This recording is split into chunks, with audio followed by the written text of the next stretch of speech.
In 2016, the Central Illinois Woodturners Club started on a mission to help support our community by partnering with the Susan G. Komen Breast Cancer Foundation. Our club makes wig stands. We donate them to Susan G. Komen, who pass them out to women undergoing treatment, all free of charge.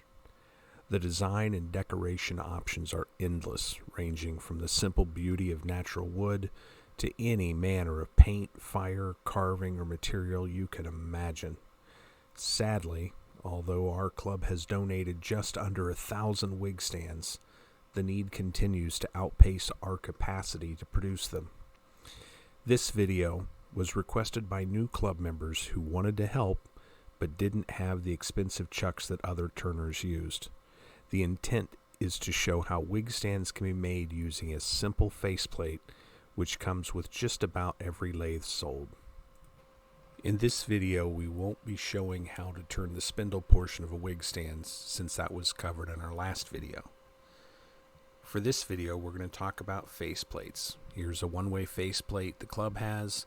It bolts into a flat piece of wood using wood screws, and then whatever project you would want to turn would be affixed to that, usually through glue, hot glue, something like that, and then it's turned on the lathe. If we go back and look closer at the faceplate, you'll see that the board that was originally screwed on to the faceplate has warped, which means the surface that you're going to attach to isn't flat. That's a common problem with faceplates, and you want to make sure you true up the surface each time. To get around that, we're going to use one that has MDF, which is much more resistant to warping.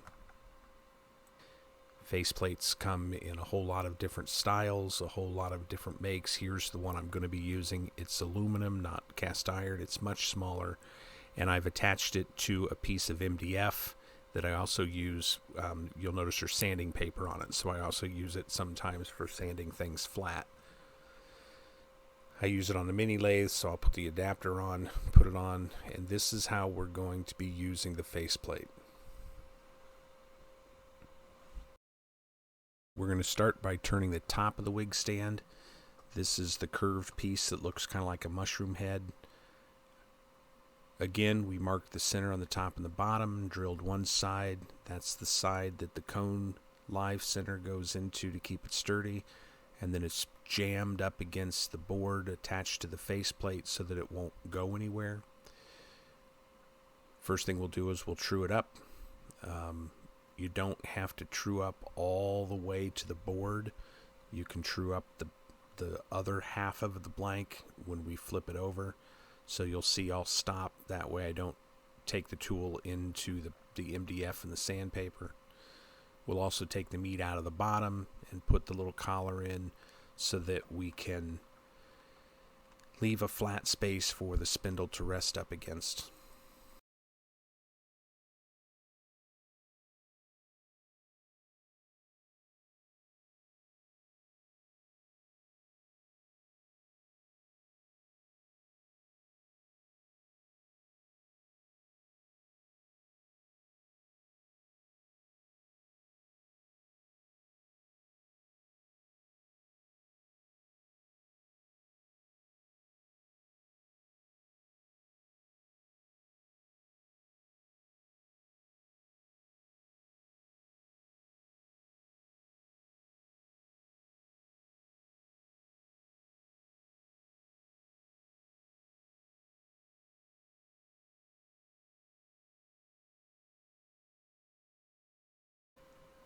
That should do it for the bottom of the top piece, so we will take it off the lathe now. If you look, there's the little collar that the spindle will rest against, and there's a little bit of fuzziness, so we'll just take some sandpaper, knock that off, and make sure that that collar is as flat as it can be. So now we have to shape the top, put the dome on it, and so we'll put it back on. I didn't remember to mark the point, so we're going to kind of guesstimate this point. You'll see it takes a while to get that fairly centered, so I have to mess around with it just a little bit.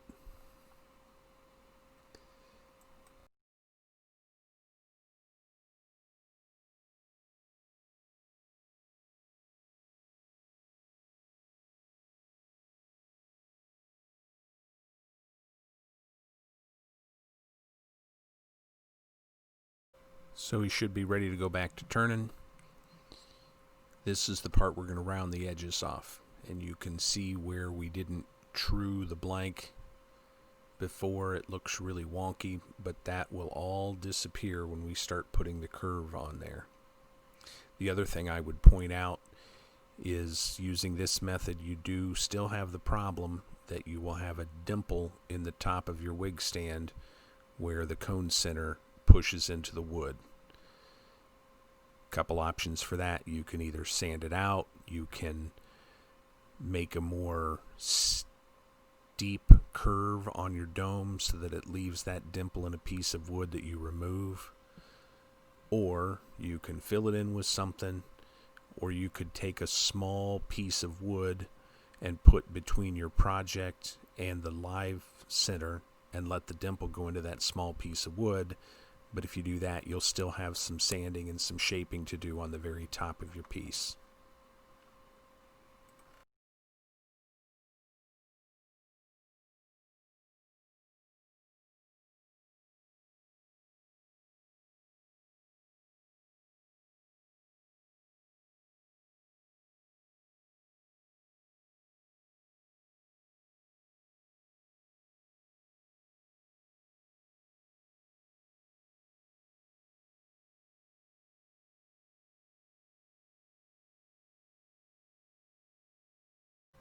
So there, we're done with the top. You can see the dimple that's going to need to be taken care of. There'll be a ridge and a dimple, so you can sand a little bit on the ridge. But that is a top piece ready to be mounted on a spindle. So now we'll go ahead and get started on the bottom. It's done the same way we just did the top. Mark the center of the top and the bottom, drill one of the two, use the hole from what you drilled to receive the cone center on your live center and press it up against the faceplate, and we should be good to go. Like the top, you only have to true part of it. That way you can keep your tool out of the MDF and you can do all the rest of the turning you need to. Once on the top, flip it over and then do the bottom.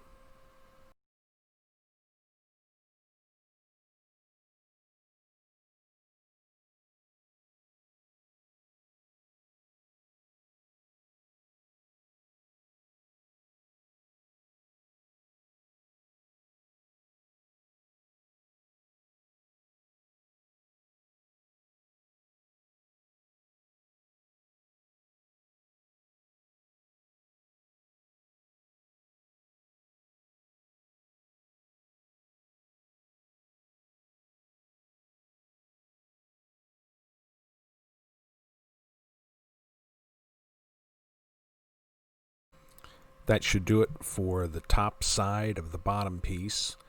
You'll notice I like to grind that out just a little bit so that when the women come home and take off their wig stands, they have a place to drop their earrings or necklace or whatever, and it doesn't run all over. Also notice the little collar that we left so that you can put the spindle there. We're going to have the same problem with the bottom that we had on the top because I forgot to mark the piece before I drilled it, so I'm really going to have to mess around to get it somewhat close to center. But once I do, then we'll do what we did with the top. We'll continue truing up that edge, rounding it up, and then I'll make the bottom a little bit concave as well. Like the top, the bottom of your piece is going to have a dimple in it, and the same options that we had to get rid of that dimple for the top would be an option for how to get rid of the dimple on the bottom.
So now we're done with the bottom.